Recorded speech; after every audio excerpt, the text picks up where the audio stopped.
शबे बारात की रात, जब पूरी दुनिया गहरी नींद में सो रही थी, आसमान से एक फरिश्ता जमीन पर उतरा।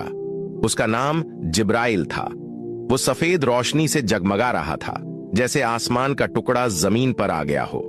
वो अल्लाह का पैगाम लेकर आया था, जिसमें लिखा था कि इस रात हर इंसान की तकदीर तय की जाएगी। फरिश्ता गली गली घूम रहा था, हर घर की दहलीज पर रुककर दुआओं को सुन रहा था। एक बूढ़ी माँ जो अपनी बेटी के लिए रो रो कर दुआ मांग रही थी, उसकी आवाज फरिश्ते के दिल को छू गई। उसने आसमान की ओर देखा और फरियाद की कि इस माँ की बेटी के नसीब में खुशियां लिख दी जाएं। उसी रात एक गरीब बच्चा जो भूखा सो गया था, उसकी झोपड़ी में फरिश्ते ने कदम रखा और उसकी झोली में बरकत भर दी।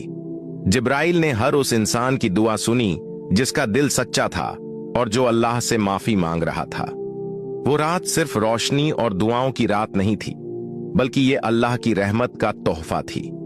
जब फरिश्ता आसमान की ओर वापस जाने लगा, तो उसकी आंखों में इंसानों के लिए दुआओं का सैलाब था। उसने अल्लाह से वादा किया कि वो अगले साल फिर आएगा और इंसानों के गुनाहों को माफ करवाने के लिए उनकी दुआएं साथ लेकर जाएगा।